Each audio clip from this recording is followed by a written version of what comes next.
오늘도 말씀과 기도로 이 자리에 오신 분들을 환영합니다. 2월 25일 마태복음 14장 13절로부터 21절 하나님을 향해. 지금부터 본문을 읽겠습니다. 예수께서 들으시고 배를 타고 떠나사 따로 빈들에 가시니 무리가 듣고 여러 고을로부터 걸어서 따라간지라. 예수께서 나오사 큰 무리를 보시고 불쌍히 여기사 그 중에 있는 병자를 고쳐 주시니라.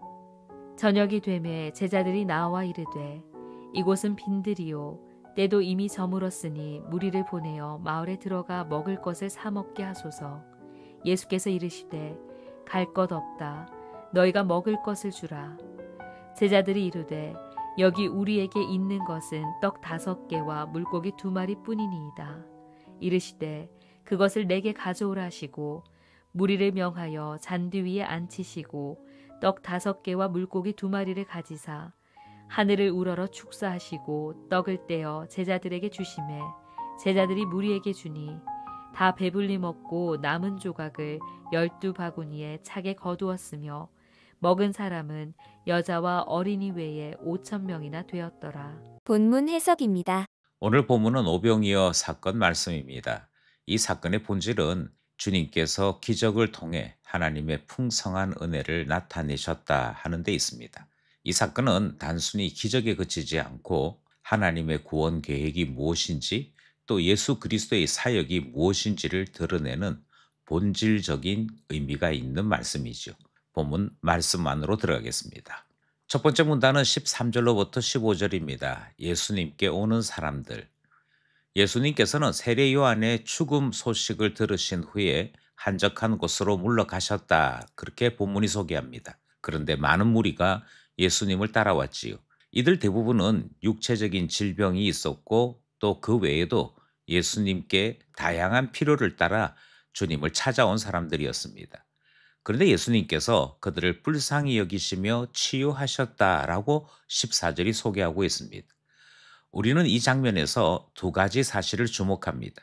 먼저 세례 요한이 죽었다 하는 사실과 또 많은 사람들이 자기 필요를 따라 예수님을 쫓아왔었다 하는 점이지요. 세례 요한이 죽었다는 의미가 무엇인지는 조금 더 뒤에 본문과 함께 살펴볼 수 있습니다. 중요한 것은 예수님을 찾는 사람들이 순수하게 예수 그리스도가 메시아이기 때문에 찾아왔거나 하나님 나라의 비밀의 말씀을 듣기 위해 온 것만은 아니었다 하는 점이지요. 그들은 자기 자신의 연약함을 맡기기 위해 왔습니다. 그런데 예수님께서 그들을 다 만나 주셨다라고 하는 것은 이사야 53장 4절 5절에 예언된 말씀 그대로 우리의 연약함을 담당하시고 우리의 질고를 지시는 주님의 모습을 보게 되는 것이지요.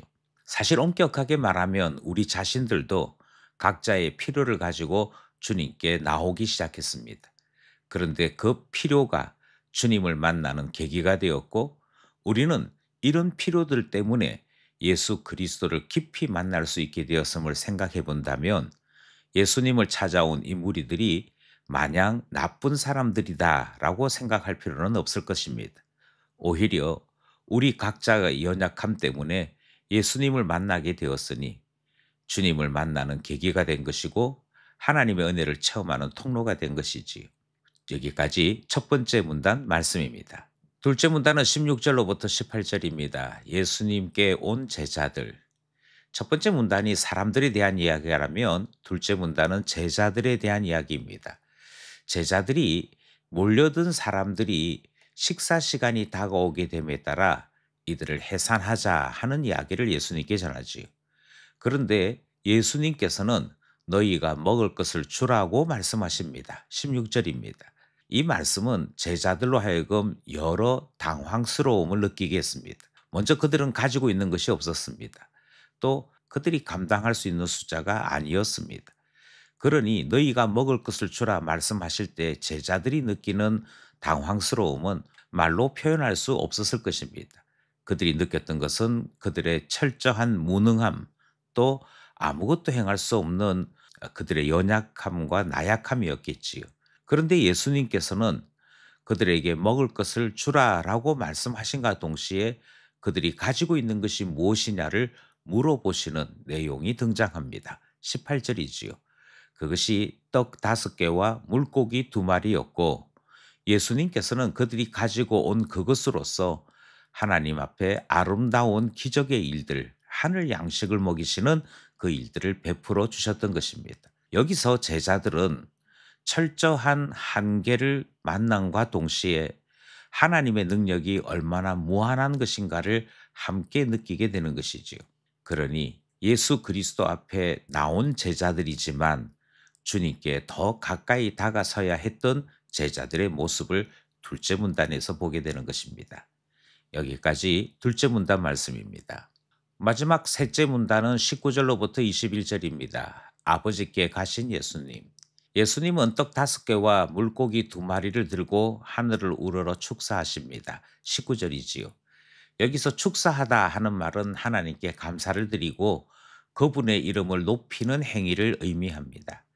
예수님은 하늘에 계신 하나님 아버지께 감사했고 비록 적은 음식이었지만 하나님의 풍성한 은혜를 나타내도록 기도한 것을 보게 됩니다. 그런데 이 기도는 놀라운 응답을 누리게 되지요. 단지 육체적인 양식을 제공할 수 있었다 하는 것으로 끝나지 않습니다.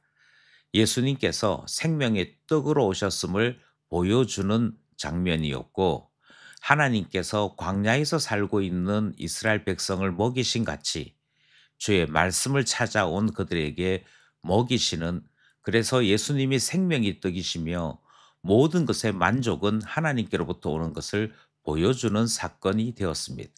바로 이 점에서 구약과 예수 그리스도의 시대가 대비되는 것을 보게 됩니다. 과거 구약 시대, 특별히 광야 시대 이스라엘은 하나님께서 그들의 때를 따라 만나와 메추라기를 주셨음에도 감사하지 못했습니다. 원망했고 불평해서 결국은 광야에서 2사람을 제외하고 다 죽게 되는 참혹함이 있었지요. 그런데 예수 그리스도께서 그 실패한 이스라엘을 대신하여 지금 광야에서 5천 명도 더 되는 사람들에게 양식을 주시며 하나님 나라가 얼마나 놀라운 것인지를 보여주고 있더라 하는 것입니다.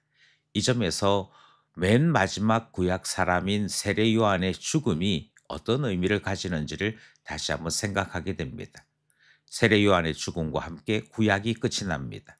새로운 시대 예수님과 함께하는 그 은혜의 시대가 무엇인지를 예수님은 광야에서 5천 명 되는 사람들에게 하늘 양식을 먹이심으로 보여주시는 것이지요. 이것이 하나님의 은혜가 넘치는 하나님 나라의 놀라움과 풍성함을 보여주는 사건이며 오병이어 사건의 본질적인 의미가 되는 것입니다. 여기까지 셋째 문단 말씀이었습니다. 우리는 오늘 본문을 통해 예수님을 찾아온 사람들이 연약했다는 것을 보았습니다.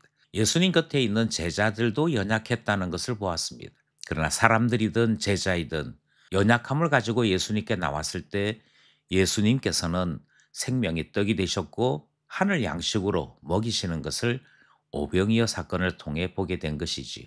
오늘 우리에게도 이 말씀은 동일하게 적용됩니다. 하나님 앞에서 교만하지 아니하고 우리의 여러 연약함을 고백하며 주님 앞에 나오게 될 때 주님은 풍성한 은혜로 우리에게 화답하시며 우리 가운데 임하시는 것을 고백하게 되고 경험하게 되는 것이지요.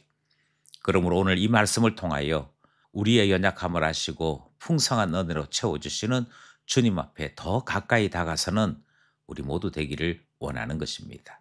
오늘도 말씀과 기도로 하늘 양식을 먹는 모든 기쁜 가족 되기를 간절히 소원합니다.